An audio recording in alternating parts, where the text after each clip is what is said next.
தெய்வத்தின் குரல் முதல் பாகம் பொதுவான தர்மங்கள் அன்பு. உலகத்தில் நாம் காண்கிற அன்பை 3 வகையாக பிரிக்கலாம். மகான்கள், யோக்கியர்கள், சத்தியசந்தர்கள், பரோபகாரிகள், ஞானிகள், அனுக்கிரக சக்தி வாய்ந்த உத்தமர்கள் ஆகியோரிடம் அவர்களது குணத்துக்காக அன்பு ஏற்படுகிறது.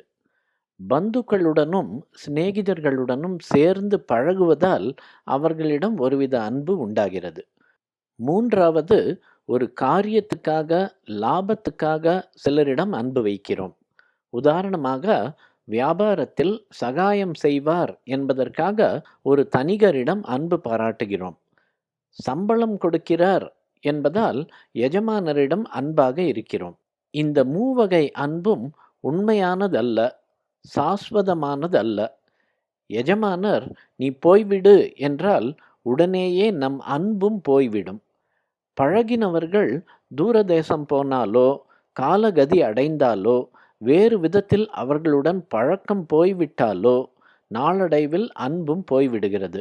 முதலில் பிரிவின் போது அழுத அழுகை அப்புறம் எப்படியோ மறைந்து விடுகிறது.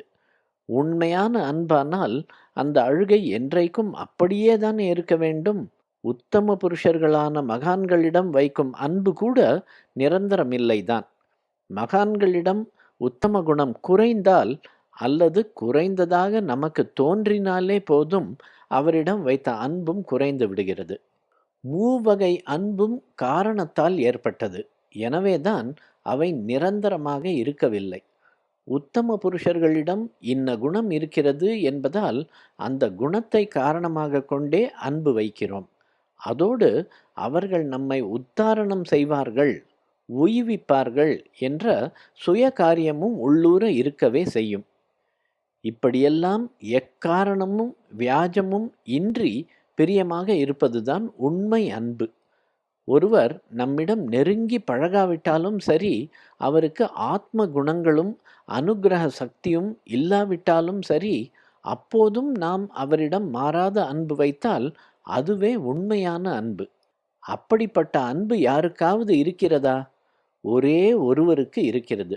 சுவாமிதான் அந்த ஒரே ஒருவர். சுவாமிக்கு நம்மிடம் இருக்கும் அன்புக்கு ஒரு காரணமும் இல்லை.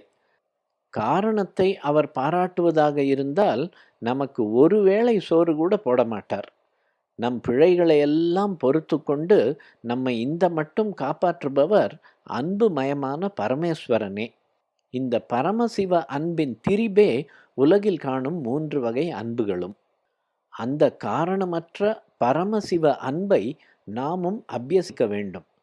தப்பு செய்பவன் என்று காரணம் பார்த்து நாம் ஏன் ஒருவனை வெறுக்க வேண்டும்? நாமே தப்பு செய்கிறோமே, அப்போது நம்மை நாமே உதறி தள்ளுகிறோமா? அப்படியே மற்றவர்களிடத்திலும் இருக்க வேண்டும். மகா பெரியவர்களிடத்தில் அன்பு இருக்க வேண்டும். இன்னும் சொல்லப்போனால் அவனிடமே அதிக அன்பு வைக்க வேண்டும். நாம் தப்பு செய்வது போலவே இவனும் செய்கிறான், இவன் மனம் இவனை இப்படி தூண்டுகிறது, அந்த மனத்தை நல்லதாக்க முயற்சி பண்ணுவோம் என்று நினைக்க வேண்டும். ஈஸ்வர கிருபையால் அனுக்கிரக சக்தி பெற்று இருப்பவர்கள் அதை கொண்டு பாபியிடம் உள்ள பாபங்களை நிவிருத்தி பண்ணுவதையே முக்கியமாக கொள்ள வேண்டும். ஆரம்பத்தில் ஒரே ஒரு மனிதனிடம் காரணமில்லாத தூய அன்பை வைக்க பழகிவிட்டால் பின்னால் அதுவே நம்மை அன்பு மயமாக்கி அந்த அன்பை எல்லோரிடமும் பரப்ப உதவி புரியும். குருவிடம் இவ்விதம் பயன் எதிர்பாராமல் பூரண அன்பு வைக்க பழக வேண்டும் என்பது பெரியோர்கள் ஏற்படுத்தியுள்ள விதி.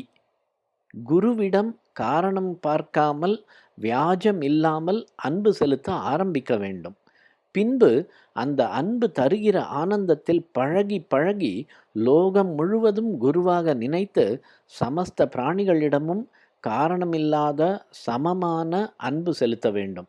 லோகம் முழுவதும் அன்பை நிரப்பினால் அதுவே ஆனந்த நிலை, அதுவே பரிபூர்ண நிலை, அதுவே பரமசாந்தி.